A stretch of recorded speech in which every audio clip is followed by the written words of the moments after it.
All set, Liam. Good evening. I will call the January 14th school committee meeting to order. School committee member Amy Clearwater is excused, and school committee member Tim Stebbins will be joining us virtually. All other members are present. Brings us to the Pledge of Allegiance. I pledge allegiance to the flag of the United States.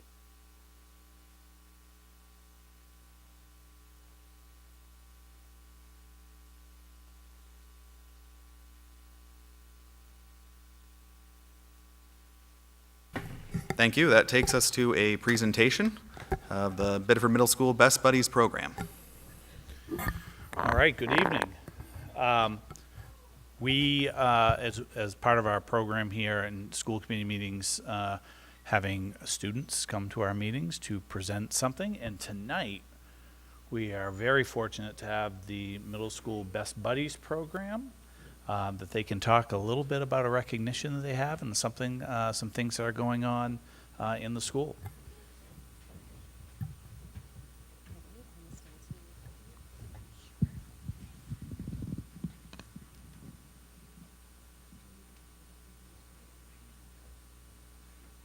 Hi, everybody. My name's Colleen Doran. On paper, I'm the special education coordinator at Biddeford Middle School, but my favorite job, and probably the best job in the building, is being one of the advisors for the Best Buddies chapter at our school. Just to give you some background knowledge, Best Buddies is a nonprofit international organization.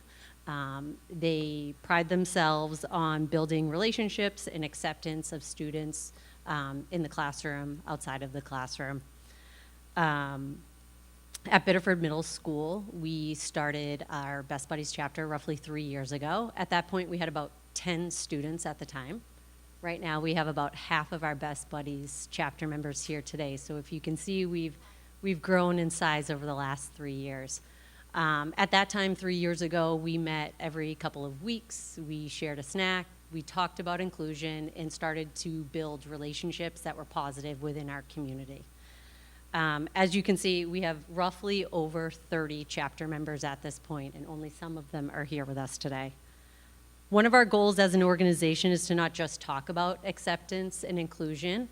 Our goal as a team has been to show up through leadership and through experience and show our class members what inclusion is in our building every single day. Our goal is to not just build relationships that only last to the end of the school year or are only built on the parameters of our building, but our hope is that these relationships last a lifetime and spill into our community. So we've invited a few of our members here tonight to share with you what Best Buddies means to them. I enjoy doing Best Buddies because I like to be inclusive and helping people who might have a hard time making friends by themselves. It's like really cool, and I think that's awesome that we have this at Biddeford Middle School. I like Best Buddies because of all the new friendships you can make. It gives people the opportunity to learn and grow. I like Best Buddies because I like to meet new people and getting to talk to them. I like hanging out with friends. I like Best Buddies because we get to meet new people and make new friends. I enjoy Best Buddies because everybody's very inclusive and kind. Best Buddy is fun. Okay. I love Best Buddies. Everybody! Good job. All done. Good job. I enjoy the Best Buddies because I like how people are inclusive. I join Best Buddies because being kind and inclusive to everyone is important to me.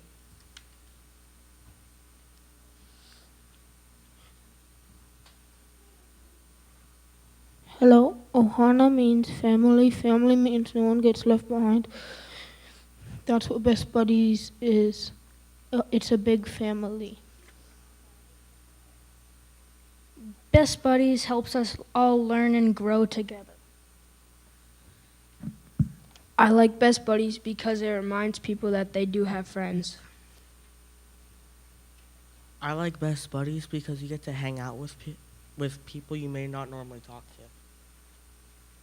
I really like how Best Buddies includes everybody. It can help people make new friends. Thank you, friends. My name's Lydia Martial. I'm a social worker at Biddeford Middle School and also proud to be another advisor of the Best Buddies chapter.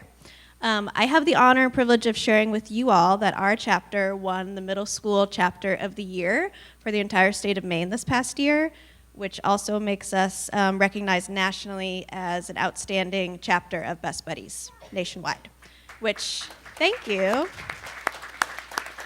is pretty cool because there are like 3,500 chapters in the U.S. alone. So pretty cool for us. As a social worker in middle school, I see firsthand isolation, social isolation every day, particularly for those that might have a disability, and that can be pretty brutal. So to be a part of a program that promotes and manifests inclusion in a real, tangible way brings me immense pride. So while the grown-ups you see here today started the chapter, it's the youth that you see that really make it what it is. Watching these students support each other not only during our chapter meetings, but in the hallways and in the classroom, that is genuine inclusion. These guys are truly excited for whenever we meet and bummed when it's a bye week or for some reason we can't meet. And we have new students asking to join us all the time. Our hope is that by our group modeling inclusion and kindness, it will continue to spread that throughout our school community and beyond. Any questions about Best Buddies? All right. Thank you, and congratulations. Thank you.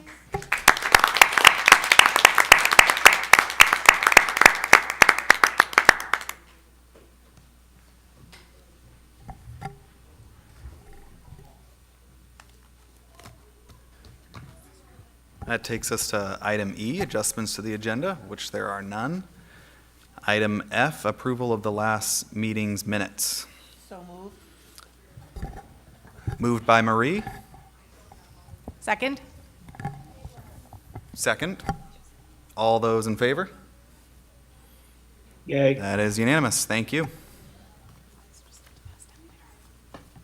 That takes us to the consent agenda. Nominations and appointments. Appointment for Lillian Chalafour for BMS Food Service. Appointment for Lauren Liebman for the BMS EdTech 3. And Eliza Zank for Biddeford High School EdTech 2. Transfers, Carrie Arsenault for Biddeford High School EdTech 3. And Theodore Wolf for Biddeford High School EdTech 2. Looking for a motion on the consent agenda. So moved. Motioned and second by Marie and Megan. All those in favor? Yay. That is unanimous. And Tim from online. Takes us to the superintendent's report. Superintendent Ray. All right, good evening, everybody. Good to see you all. Certainly just a great highlight of a program going on at the middle school, how we bring people together, how our students feel part of the community, and so very proud of them. Just a few updates. First, I'd like to give a huge congratulations to the class of 25 Biddeford Athletics Hall of Fame that was announced. Jerry Berthium, Carrie LeGros, who was Carrie Bennett, Brian Curett, Benjamin Goslin, Liz LaBelle, Raymond LaRanger, and the 1986 baseball state championship team. Our ceremony will be March 2nd in Little Theater, so please mark your calendar. On behalf of our students, we need to say thank you and want to thank many of the local businesses and individuals who provided gifts for our families during the holiday season. The Biddeford Saco Rotary Club supported 200 children through its Adopt a Family program. The University of New England College of Medicine donated more than 300 toys to BPS families. The BHS Be the Change Club adopted 4 children. The National Honor Society adopted 7, and volunteered to collect toys for tots. The Union Church in Biddeford Pool for their remarkable $5,000 donation and gift cards to support families, as well as their ongoing monthly support for our backpack program. We're also grateful for the $1,000 donation from the Saco Valley Credit Union and the generous $10,000 gift from Marie and Otto Lazarus Sr., both of which supported the Biddeford Education Foundation. So a lot of giving in the holidays to support our students here in the community.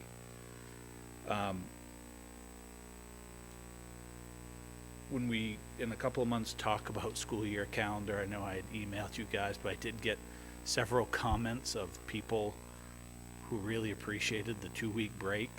I will say that based off the health of our students on that Friday before, we might have seen 30% of our kiddos out on the Monday and Tuesday anyway. And I do feel like people kind of came back pretty refreshed, so it was a pretty good thing. So thank you for that. In our office, we know what we're in prep season for right now, budget season. Have we started that process? My hope is that I'll have the Biddeford printout somewhere around the 23rd of the month to start reviewing with principals is our goal. Couple of important dates for you guys to put on your calendars that will be sent out to you is that on March 17th, that will be the first presentation to the City Council. So that will follow our first monthly school committee meeting where we'll kind of talk about where we're at that point. Obviously the big numbers that from that point that you're still waiting for is health insurance, but we should have our numbers from the state at that time, minus any changes that legislature might make. And then tentatively April 1st, like we did last year, will be a meeting at the vocational center, hopefully up there. And that's a tentative right now. I think that was a good decision last year to bring everybody together, knowing that we all will have financial challenges. And that's all. Thank you. Any questions for the superintendent? That will take us to student representatives report, starting with Cordelia Kane. Okay, so this week is the end of our first semester. We're taking midterms and finals today, tomorrow, and Friday. Before the holidays, like Mr. Ray said, NHS and Be the Change participated in Rotary Adopt a Family, and members of the Wrestling Interact, NHS, and Girls Ice Hockey team laid wreaths for wreaths across America. All athletic teams are busy with community service and their regular competition. Thank you. Marcus Perkins. The new semester is right around the corner, and winter sports are soon going to be over. With the new semester come new opportunities for students to explore extracurricular classes, as well as getting the credits needed to graduate. This Tuesday, our student council is having a student movie night after school in the Little Theater to celebrate everyone in the new semester. Thank you. Any questions for Cordelia or Marcus? Thank you. That takes us to committee reports.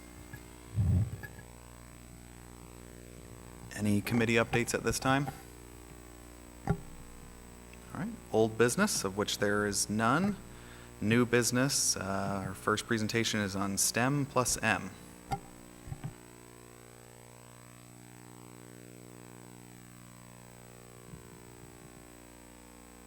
Good evening.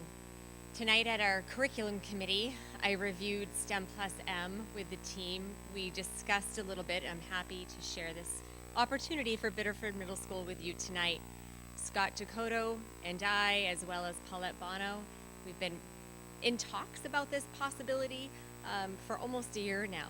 Time certainly does fly. So first, there's a short video I'd like to play.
So it's pretty exciting that we have this opportunity.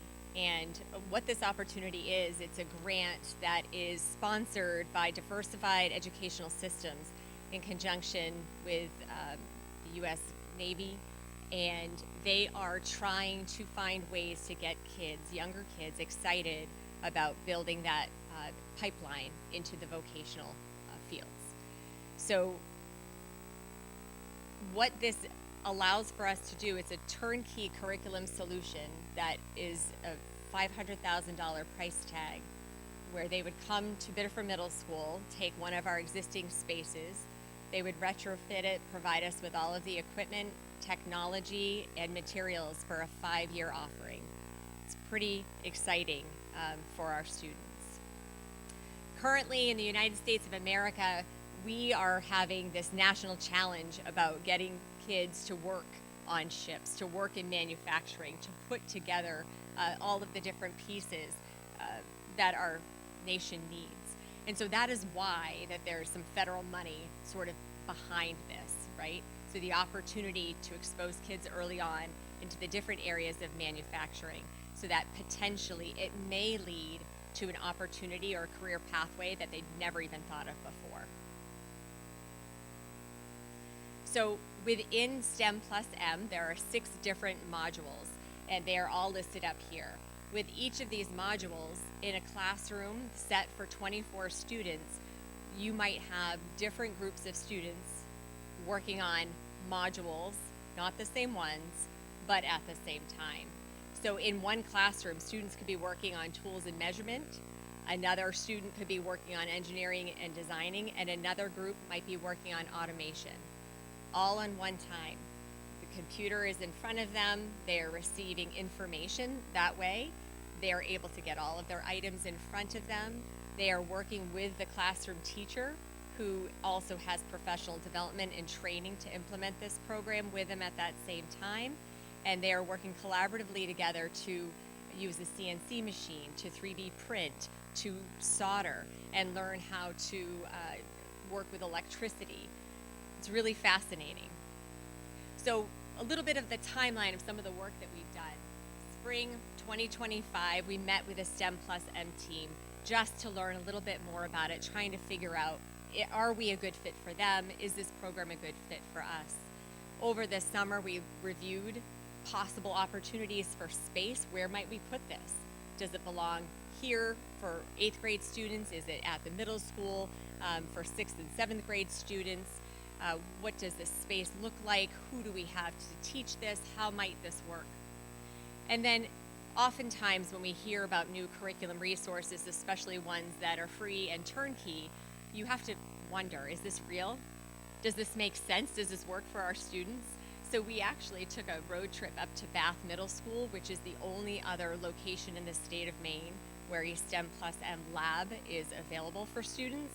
And we got to spend the day there, observe a classroom with students in it. We spoke with the teacher, we spoke with the administration, and it was clearly, it was very easy to see the excitement that the students had for the program and the work that they were doing. If or when we move forward this, hopefully, we're going to be looking over the summer to have STEM plus M come in, bring in all of the lab equipment. We have a little bit of work we need to do with electricity to make this happen for our students. So these are a couple of pictures of what we saw when we were there. The CNC machine is working. Everything comes organized in containers. So it's not as if the teacher is going to be overwhelmed with materials and supplies. The students will know the system and know where all the pieces are so that they're able to grab their equipment for that day, go to their workshop station, work on their activity, and make it come full circle. This is a picture of the workstation. So you have the computer screen and you have the table in front of you. That's for a group of 2. And this is a video of a student that is soldering some wires together. Here's a possible layout of a current and existing space at Biddeford Middle School and what it would look like to transform that space to become a STEM plus M lab. We would be able to use a lot of the storage units that are currently available within that room, as well as have space for the new storage as well. Inside this particular room, there are a couple of really nice work benches, work tables, that we would also propose keeping those as well. This picture shows the drop downs of the electrical work that will need to be done. This will be the cost to the district. Everything else, inclusive of all the curriculum materials and equipment, is part of the grant. So propose next steps. Schedule site visit with a STEM plus M implementation team, review detailed program schedule and curriculum materials, and develop implementation timeline for the fall semester, including training for educators. We want to make sure that the folks that are working with this curriculum are well prepared and ready to serve the students.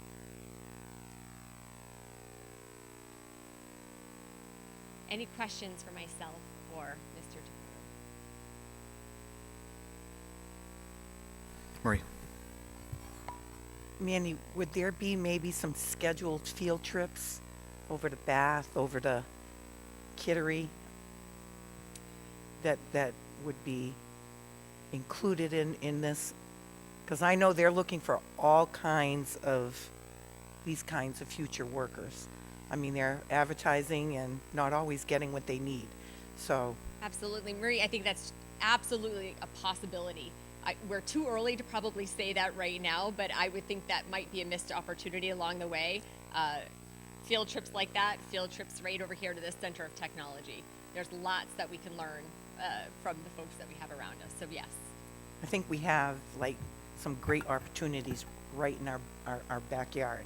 I mean, with two shipyards and Center of Technology, and even within the business centers and the various businesses around, I'm sure there are all kinds of opportunities for that. So I'm looking forward to that and glad to see something like this coming into the middle school, and excited to see this get off the ground.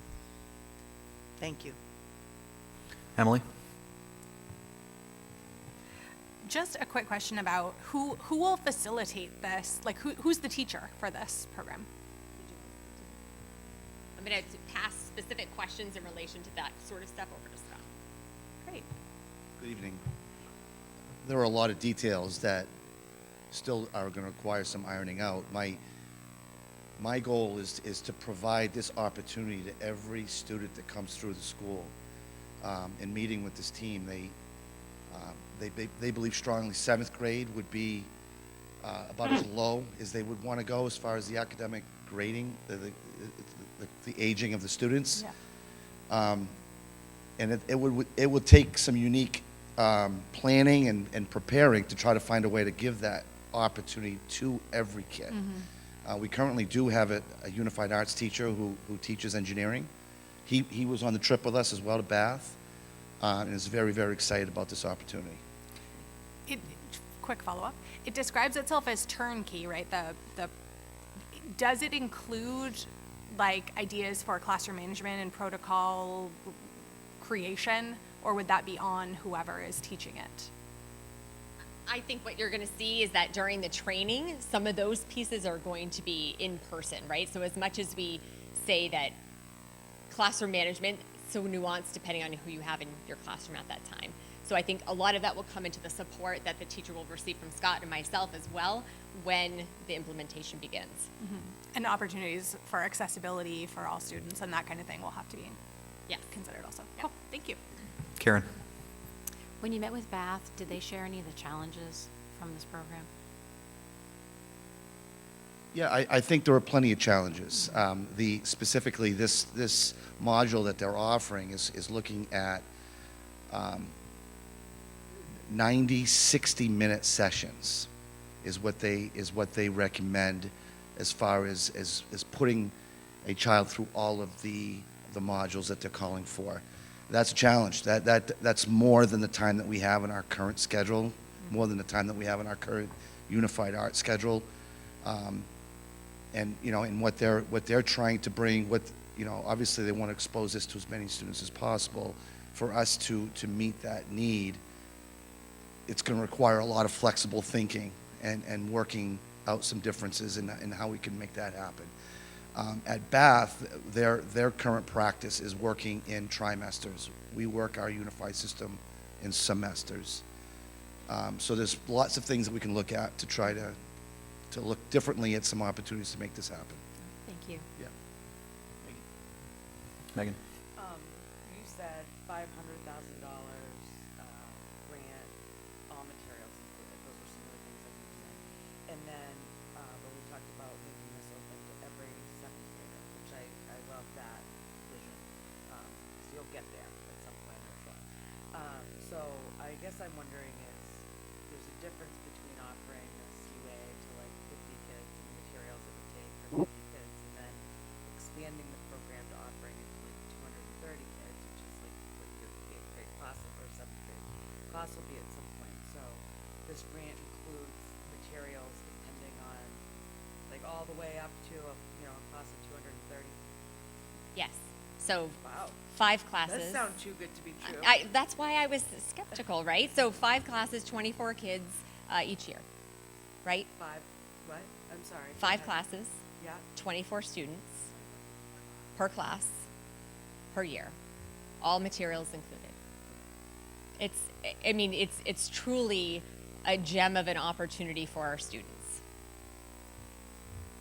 The other piece that we'll just also know is that in this process, we were lucky enough to not secure just one site, but Saco Middle School will also be doing this, so you'll have built-in partnership that can exist between. I'm sure there'll be different challenges in both places for implementation, but we'll be sites 2 and 3 in the state, and I think Lewiston might have been the other site. Lewiston was the other site that was selected. And again, a lot of it goes to when you think of the 3 kind of targeting 3 vocational centers that have great reputations for the work, and knowing that this can be carried on is pretty powerful. And again, I feel the piece, because I know there will be growing pains in anything you do, but knowing that we would be having growing pains in 2 different situations that are right nearby where teachers can connect and administrators can connect will be pretty solid for us. Michelle? I think this is a fantastic opportunity. I'm curious about space. I see all the layouts. Are we losing, we have spaces available? Are we changing up classrooms? Or? Yeah, our current engineering room, Mr. Perkins, is Mr. Sampson's old classroom. These folks came in, had a look at our space, and loved our space, and thought with very little adjustments, a few drop downs, few electrical types of things that we think can be handled quite easily. They loved the space that we had, that we'd look to convert to this particular project. Any other questions from the committee? Thank you.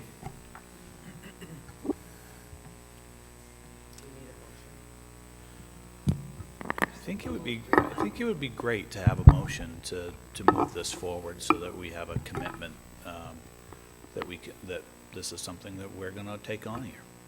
I'd like to make a motion to move forward with the STEM plus M grant at the middle school. Motion from Megan. Second. Second from Marie. Any discussion? All those in favor? That is unanimous. Thank you. Great, thank you guys. That takes us to a comprehensive analysis of Biddeford's school funding presentation. Okay, so we know that we're getting into that point of year where I operate mostly in my comfort zone around budgets. And over the last several years, we've talked a lot about the state funding formula, and we spent some time last year talking about that and looking at how we need to gear up, because last year, the report from MEPRI came as part of an educational bill to the funding committee. And then this year, their goal is to take that report and hopefully make some changes to the EPS formula. You guys clearly are aware that probably one of my great passions in this piece is about fair funding. And so we spent a lot of time as a group over our Christmas holiday really working on a report that we hope would be informational for not only here, but could highlight the challenges that a district like Biddeford faces based off funding. And so on one page we have a lot of words that unless you live it every single day, you know this is going to be sometimes harder for people to digest. And then we were able to put this into a PowerPoint presentation with the key points that I want to walk you through. And what I'm looking for is this to be an educational piece, because this will be the work that we put forward to the Education Committee to say, this is not right. And it's so very clear. And I'm working on some more numbers that I had in this document that I then deleted today because I can't get it to quite come out exactly correct, and there's just some information around, it really comes around two factors. Vocational education is supported by the state of Maine. However, communities that have a center like ours, that amount of money gets thrown into our per pupil cost. And when you look at vocational centers and where they're located around the state, they're typically in blue-collar communities. But those communities aren't spending the money on schools, so it's unfair to say, well, you're spending more when it's really just a pass-through. The other really challenging number to digest in the budget is around debt service. And debt service is when a community says, hey, we're going to spend X amount of money to improve our buildings. Yet in some communities, Sanford is the best, they receive several large state-funded projects, and that money flows through their formula to offset that school. Here in Biddeford, we are on like year 14 or so of the bond for the high school that inflates that number, whereas when I look at the other community in Saco, we have zero debt service today, but next budget, as the building comes, we're going to have a whole lot of it. So that's a number that really throws things off. So as we go through this piece, I tried to tailor it so it kind of goes along with the memo. But in essence, in reality here in Biddeford, and again, all of this information is on the Department of Education website, 64% of our students in Biddeford would qualify for free and reduced lunch or economically disadvantaged, okay? That's one of the highest in the state and in the region. At the same time, 461 students are non-English learners. They're ELL students, okay? So that's about 20% of our population. And then when we look at spending, okay,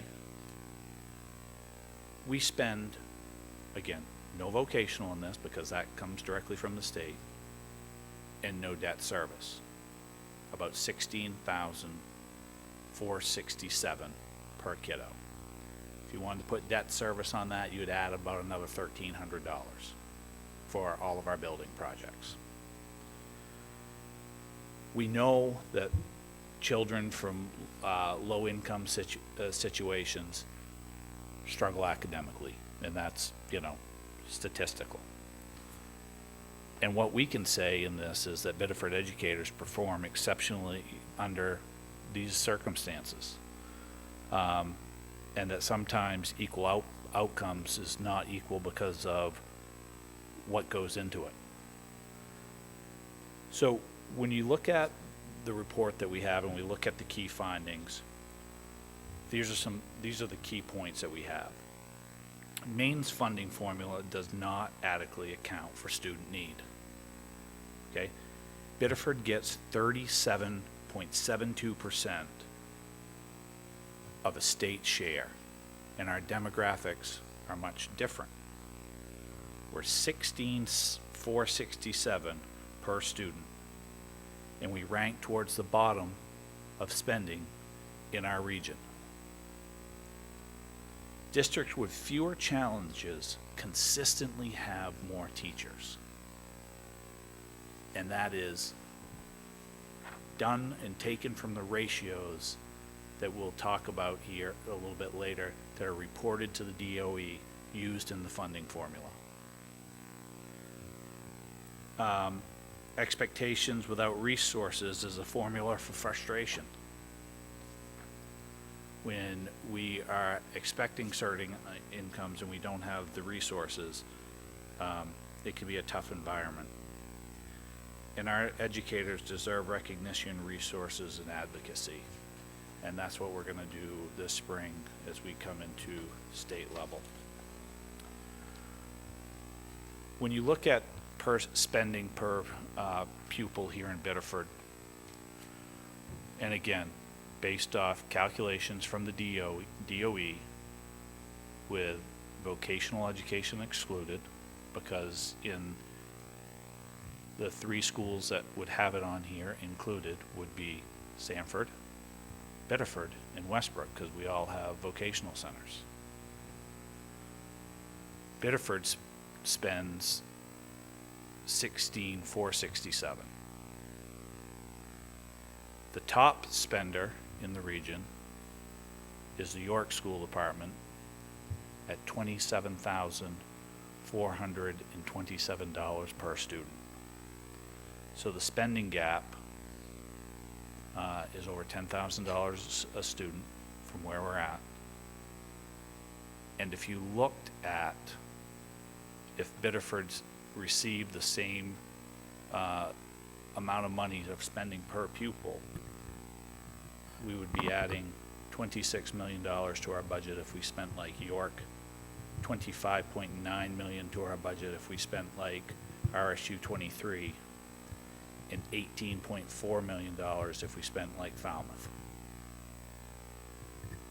That's fact. When we look at the state share, okay,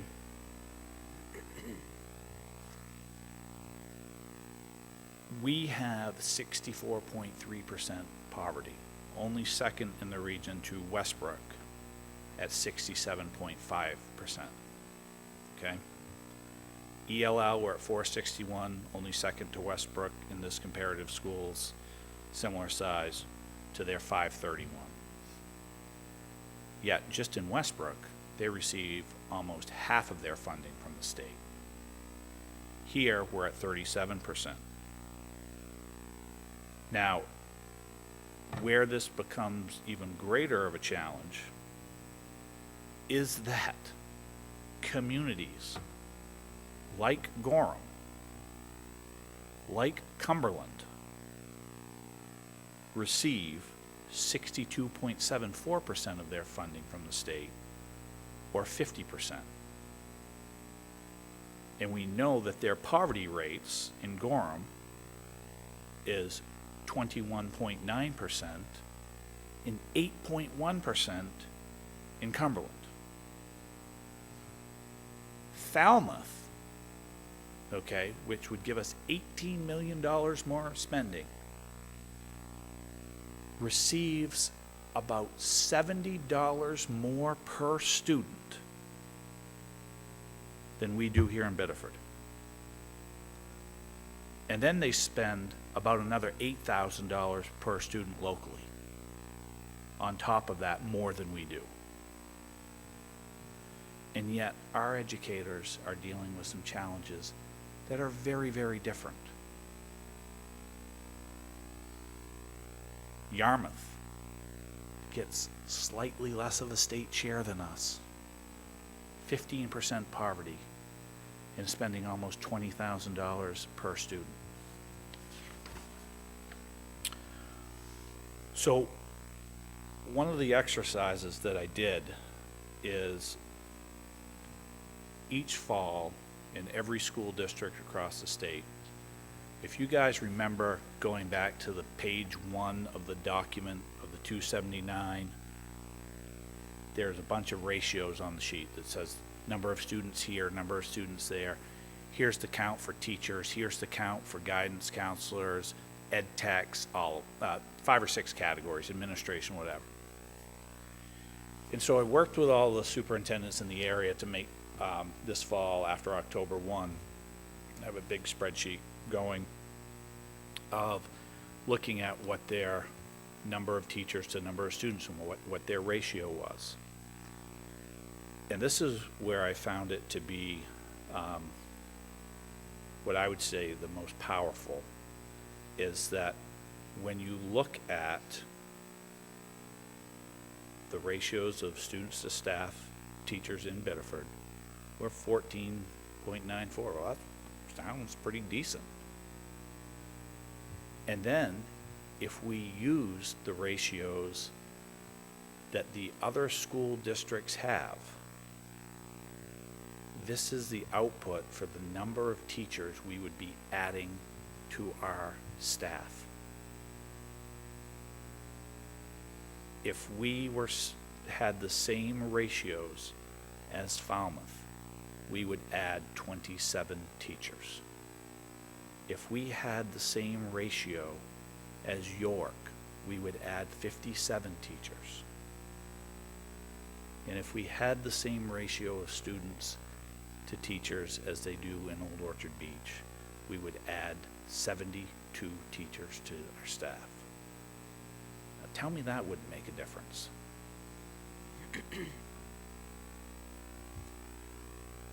Then we said to ourselves, okay, let's look at achievement data a little bit. And let's look at, knowing now that there are greater staff in some schools than ours, how does that compare data-wise? Because many times we hear a lot of things about schools failing and what's happening here. And so we looked at our math and math proficiency by economic status, because we were interested to see how did we do in ELA, how did some districts do with non-students, students who are not economically disadvantaged, and those who are economically disadvantaged. As you can see, first and foremost, let's talk about ELA, reading and writing for students who are non-economically disadvantaged. 70% of our students are meeting the standards. That's very comparable to the schools around. Obviously, there are some that are much higher. Math scores, 56% of our students. When we look at our economically disadvantaged students, those percentages become much more similar to some of the other high poverty schools in the area. Now I want to hand it to MSAD 57, because in ELA for their economically disadvantaged students, they're kind of breaking the mold out there. 58% of their students are reading a great job. We need to talk to them. But when you look at poverty rates and you look at where we are and look at what we're doing, we have some challenges that others don't have. We also have situations where if you take some of the schools that don't have high poverty and you look at how their economically disadvantaged students are performing, they're performing pretty well. But you also then look at the number of staff they have in the interventions that they're, and people matter. Instruction matters. We gave you a snapshot of our performance in English language arts, and looking at all students, you can see 54.8% of our students are meeting the standards when you're looking at all students, and this is taking the NWEA test that's required across the state. When you look at economically disadvantaged, 46% of our students are achieving. When you look at non-economically disadvantaged, 69.1%. When you look at our homeless students, 30% of them are meeting the standards. And when you look at our multilingual learners, 22.7% of those are meeting the standards. That shows that there are achievement gaps and that the resources matter. Now, what you can also say, and when you look at the next page, is that when you look at some of your high poverty districts, MSE 57, Sanford, Biddeford, spend less per student despite serving some of the most challenging populations. Wealthier districts, York spends $27,000, 67% more than Biddeford, yet economically disadvantaged scores, only 55% of those students are meeting the standards. So I want to praise our teachers for what they do. RSU 23 spends $27,195 and achieves 49.2%. Maybe not as efficient, but they're well-funded districts. I think bottom line here that I want to try to communicate is that we're not a district that wastes money. We've learned to maximize every single dollar that we can because we have no choice. The problem's not how we spend, the problem's how little we spend, and that problem's we get 37% of that coming from the state. We receive about $5,600 per kid for the state, and I know that a community like Falmouth receives $70 more. I know that MS80 51 is higher than us. I know Gorham is about $9,000 per kid they're getting from the state. We have to fight back on this. This is crystal clear.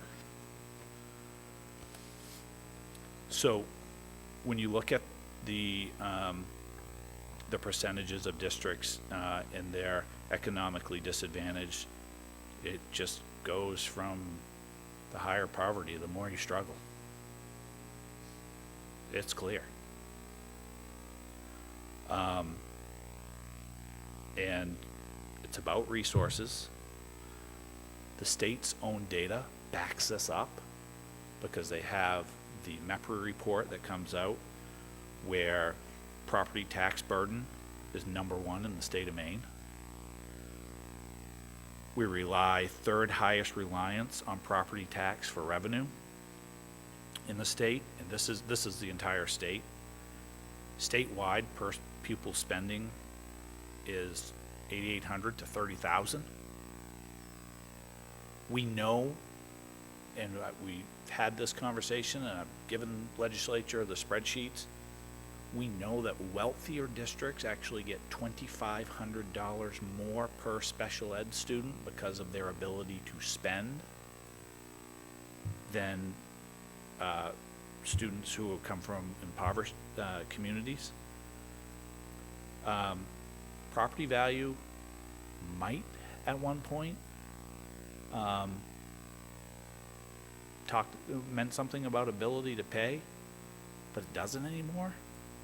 Biddeford is much like many coastal properties and coastal towns in the state of Maine, with high poverty, high property value, and low earnings for families. We're no different than Washington County. They're actually some of our best partners in this. And my hope being is that we can work with our elected officials, whether it's here or across the state, to show them this, you know, this is not a partisan issue. This is fact. This is clear. And it's a determination of right versus wrong of how you're going to fund. And clearly, it's just not fair. I mean, should not have communities that have the ability to spend $30,000 per kid while others are spending $15,000, $16,000. That's just an opportunity gap. Or there's some conversation about what our resources are going to. When we look at a path forward, this is probably where a superintendent doesn't have any, probably shouldn't be giving a lot of tax advice to people, but I probably will anyway. We've got to figure out in Maine how to shift this burden off property tax, or it's just going to continue. And, you know, I'm a big believer that we need to think about residents and non-residents maybe a little bit differently. And while I know that would take a constitutional change to the state of Maine, it's something that we need to at least talk about. It's tough for me to think that if you are not paying income taxes in the state of Maine, that your property tax is going to be the same as mine. Because we lose a lot of money from the state for people who then take up 6 days in a month somewhere else, and we lose that income tax dollars, and we got to think about that. Took us 20 years to get to 55%. Maybe 55% isn't the number anymore. Maybe it's 65%.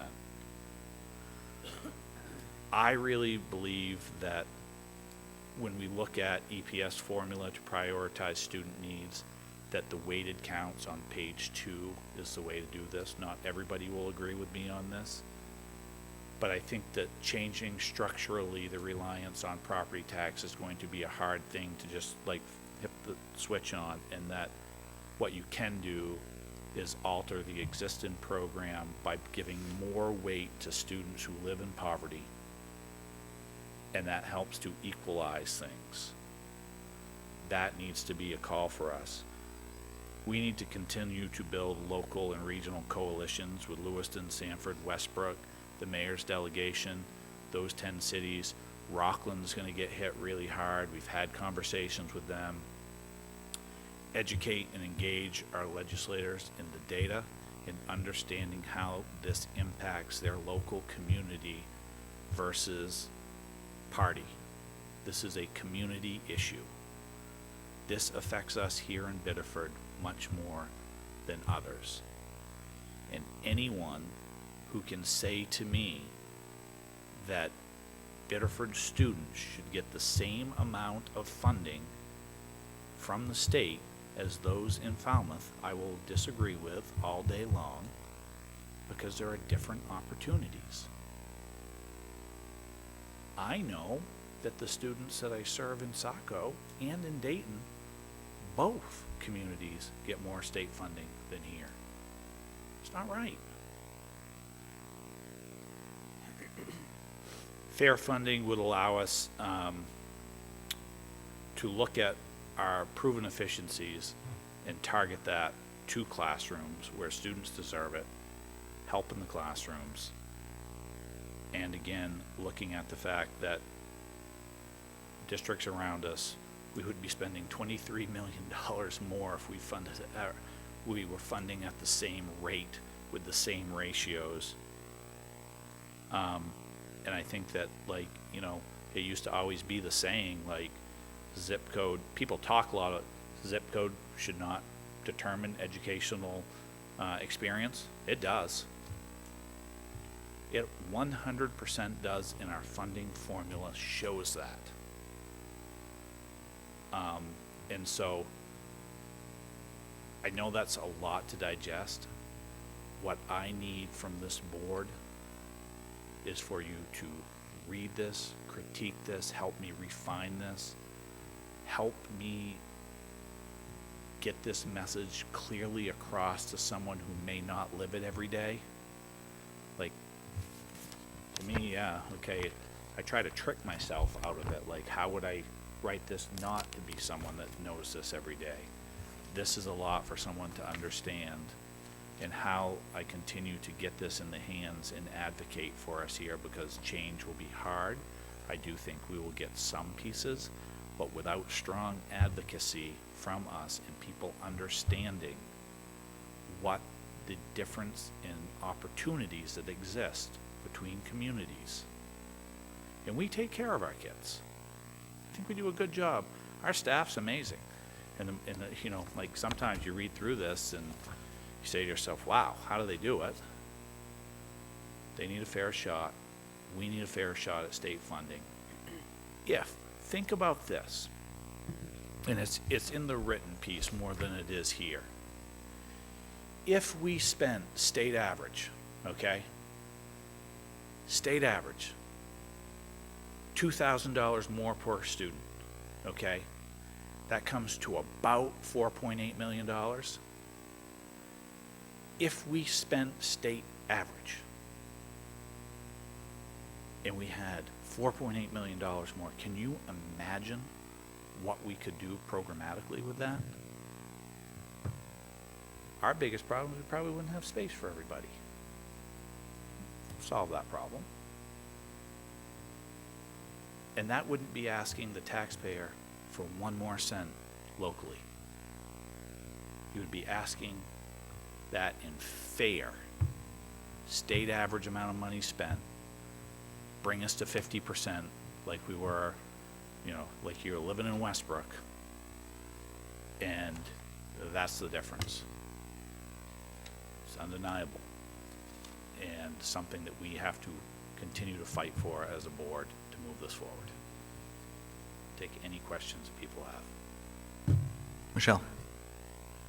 For those of us who have been on the board for a while, we've talked about this a lot, and I really appreciate this because, like you said, like looking at the data written out is a lot different than seeing it in tables and graphs, and this helps me to definitely explain it better and helps me to understand it better because I don't know about you guys, but it's been a few years, like I said, we've been talking about it, and I'm still kind of wrapping my head around the whole thing. But it's very clear here how unfair it is, the way that the whole formula works. So I'm sure we can go through and look at this and maybe have some more questions, but I definitely want to thank you. It was so well done and really helps me to understand everything. And I really appreciate it. I need those questions because I need to be able to communicate this to people who are not in it every day. That's the task at hand is our communication effort. And so those pieces, what do you mean by this? How could you clarify this? This doesn't matter to me. Like, this isn't a turning point for me. That's the type of feedback that we need. Emily. The academic achievement data, I feel like, is so telling and interesting when you compare it with spending. Yeah. I feel like digging more into that and showing ratio-wise, like they spend this much percentage over us and are this percentage over our scores. That, I think, showing that not only is Biddeford disadvantaged by the state, but we are doing so much better than one might expect, right? Nobody's just saying like, well, we're doing poorly because we don't have the money. We're doing well, and we don't have the money. And I think showing that, especially in comparison to other similar districts, I think would be, like, the comparison to Westbrook, I think, is very telling, that they get so much more money and our scores are right there. I think digging more into that and representing it visually, not just in numbers, I think would be huge. Marie. I mean, this is an unbelievable presentation, and the charts and the data that we've been provided, I mean, it tells the story. So my next question would be, are we telling our local city council this story? And are we telling our local representatives who represent us in Augusta, the same story. Are they going to be educated and schooled as we are being with this data so that we include our people-to-people resources? We will definitely be doing that. I want to make sure you guys got it first, as first a public presentation, and then we will work on those other pieces. Because we got a long spring ahead for a lot of different things. And, you know, over the time here that we've had, a lot of this comes down to spreadsheet politics in the end of the day.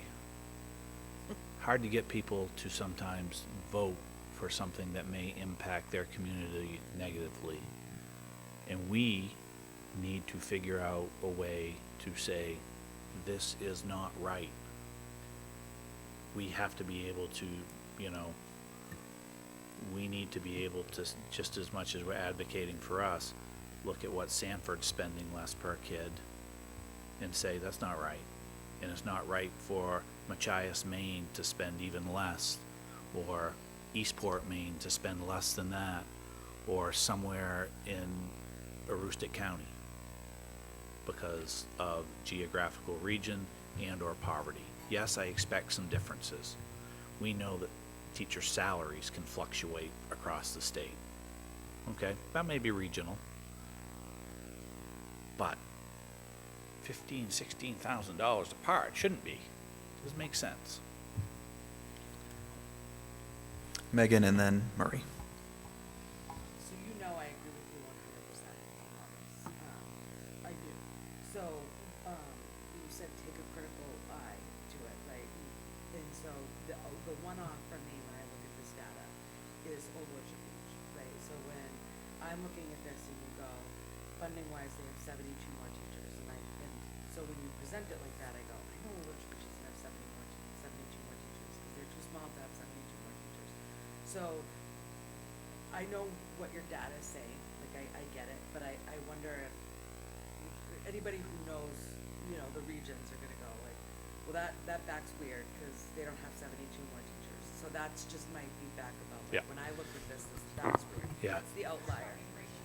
Yeah. Am I not being loud enough? I've never heard that. It's Anyway, well, I'm done now. But that's all I'm saying is it's like, how to convey that we would, if we spent at that level and Right. at their ratio, that's what it would trigger within our staff. I've got this huge spreadsheet that talks every single school. Right. That says, I know exactly how many teachers more we would have if we used the ratios of staff for Lewiston. I know exactly what it would be if we were in Augusta. I know exactly what it would be in Portland and so on and so forth. And I actually have that information for every single category that's listed on the front page, which, you know, you can produce those, but there's a point where people are like, okay, why are we talking about this ratio versus that? And there's also overkill. And I felt like trying to figure out how to get that across around what would be our most critical.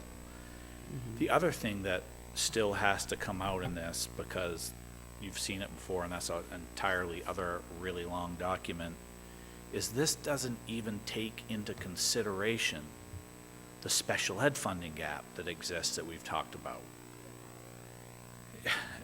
And what I've tried to do, because Chris already brought up the ELL thing, but the ELL piece, formula-wise, hits that teacher piece. And so I tried to keep it to like a place where we would have really hard data that you didn't tease out, and that when anyone says, well, why do you have this? Well, I can go to their ED 279 and see exactly how many they've reported to the state. So that's one of the challenges. But there's the whole special education piece of what individual units are spending per special education child that I can staple to the back of this, and that will blow you away because we've had that conversation. and I agree with not including that, right? I mean, I think there's that overload. And I know what you're saying about Old Orchard. I just wonder, you know, when you look at that, you go, Oh, is the data, that data point's weird, that's all. Liam, this is Tim. Can I ask a question? Yeah. Sorry, I was Tim. like- I was trying to figure out where you were. Yes, please. Marie and then Tim. The Wizard of Oz is coming out. I'll wait for it. I'll go after Marie. Okay, so I always love how the media puts out the scores, and it's like a comparative piece of data, and everyone compares, and various organizations like real estate will use that data in their, whatever. Would that be a different telling story if more of this data was available to everybody than just the overall score? We get a score, we don't get a breakdown. We don't look at, our, ML kids to, special ed kid, we don't look at all that data. We get a score that everybody publicizes, and, there's a perception developed of a particular region or a town or a city, based on what media puts out there, based on what the state's putting out there. So I think this kind of data needs to find its way, publicly, so people can see, and that we're comparing apples to apples and oranges to oranges and not apples to pears. It's just a piece of information that I don't think a lot of people get. We're cherry picking, what we put out there, and oh, the school's wonderful, and they're a top 30 school, and and yet no one's looking at this piece when they're looking at that data. So the data is important in how people formulate their perceptions of where they want to live, where they want to send their children to school, et cetera, et cetera, et cetera.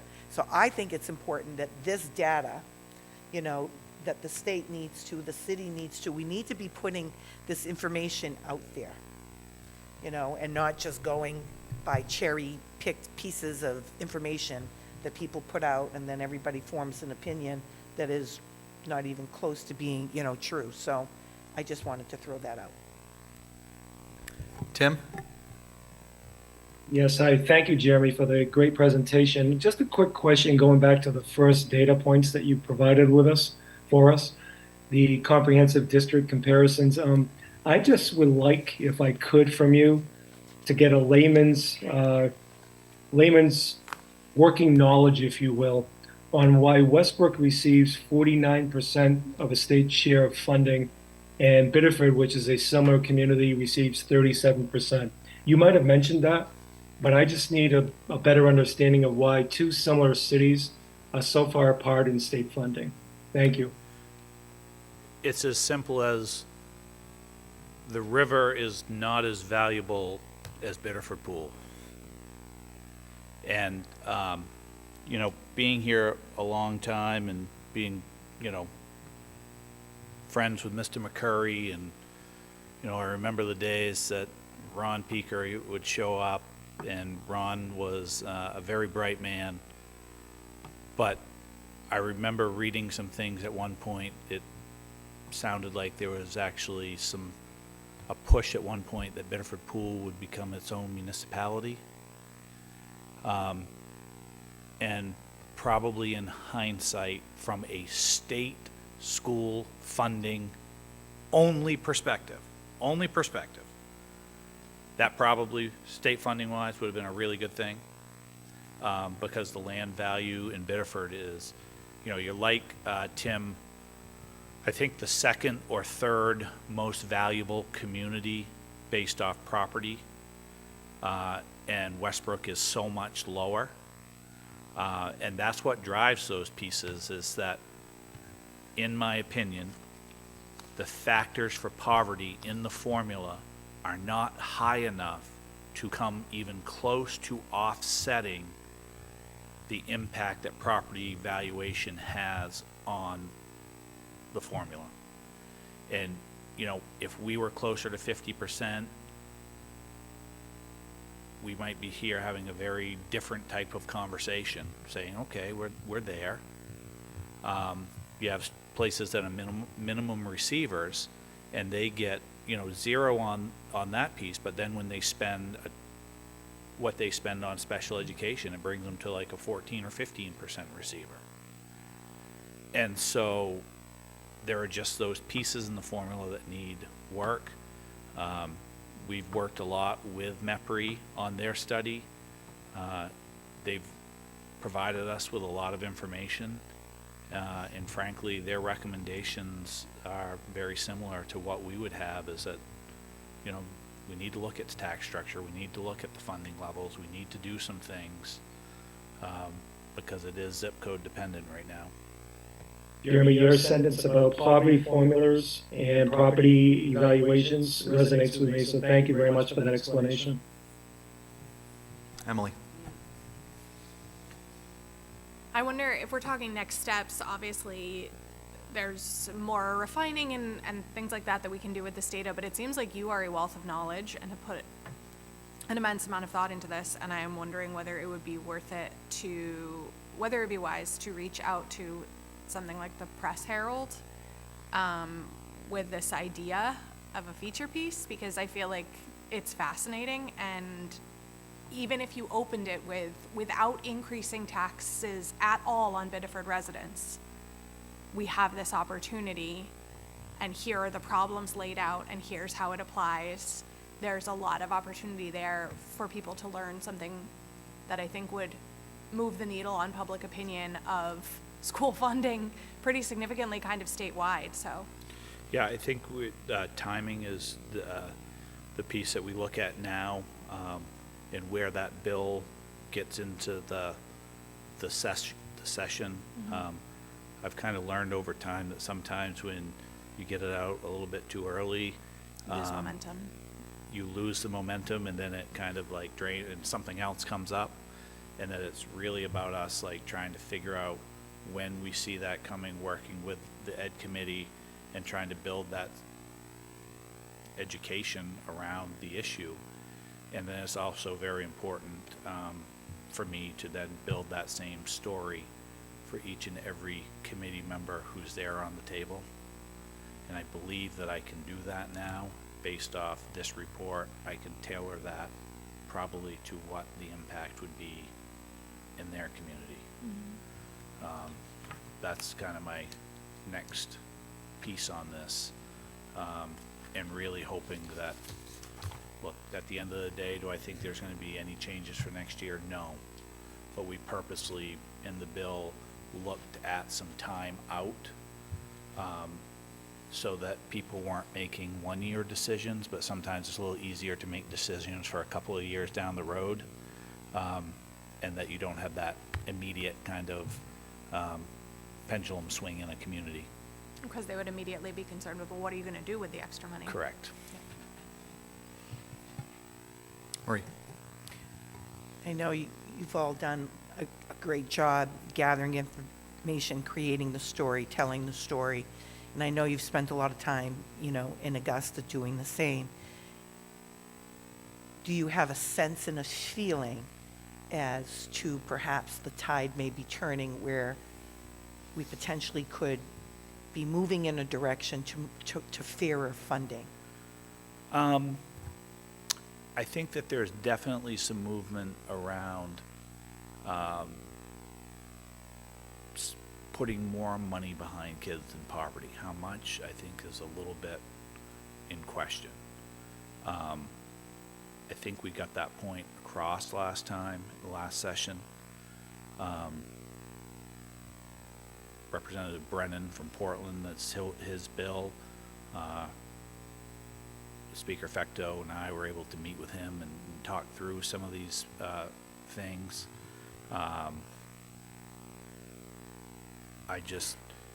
don't know. I mean, because it's about making sure that this, with any bill, a lot of it's about how does it impact your region? How high on someone's priorities do we make this? And with it being the second session, probably is a little bit better because there's not so many bills and not so many bills that people have put in individually that they're working on, because it's a limited scope. So there may be some ability to get some more interest or teeth in this. Some of that has got to be about, you know, how we reach out to not only locally, but my job to reach out to other superintendents where I can see the math working for them, or that there's a challenge and we have some of that piece. I also worry a little bit that, again, what happens is when you, I know that they'll definitely be taking up the special education piece, and that sometimes the bite at the apple can become a little bit too big. And that's why I say that adjusting the weights, it seems more understandable to somebody than trying to dig into the valuation piece. And sometimes when things get harder to comprehend and figure out, we tend to kick the can down the road and want to study again. Well, as I told them last year, we don't need to study again. We got it right here. It's clear. So. Thank you. Any other questions or comments on this item? With that, we'll move on to item C, which is the school bus safety awareness campaign. Okay, so I just wanted, we had certainly, we've had some tragedies in the state. And we wanted to really think about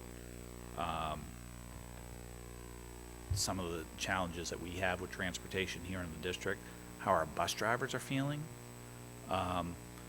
what are the things that we could do to raise awareness, not only from our students, but our staff, to our parents, to other members of the community. Everybody in the morning's in a rush. We have a lot of close calls on days. We have a lot of situations where there are passing of school buses, and when that happens, the PD's right on top of it. But we felt like we needed to put together a little bit more of a detailed approach, and wanted to kind of just let you guys know what we were thinking and planning to do. We're going to be talking with staff just to make sure that they understand, hey, look, we got your back, we're with you guys. It's okay if things slow down someday. They have some concerns about bus stops and how we make sure that kids understand the rules, or not necessarily rules, but procedures, like what's safe, what's not safe. We'll be meeting with students.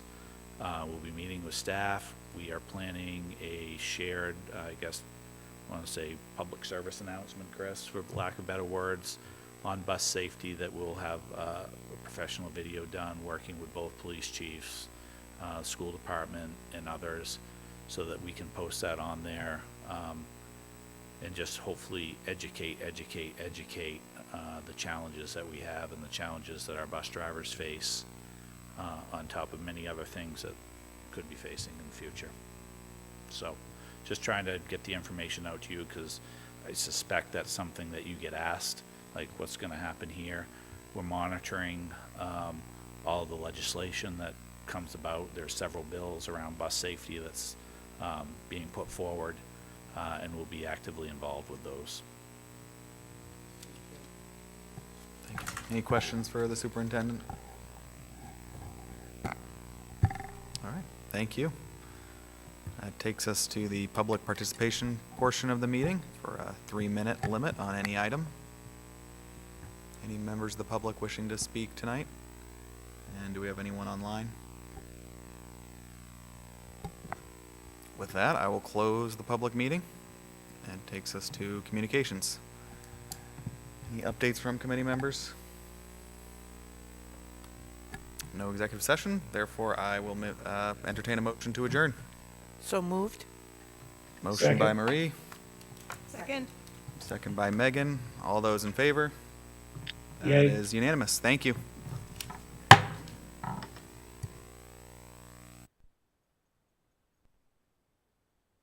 Record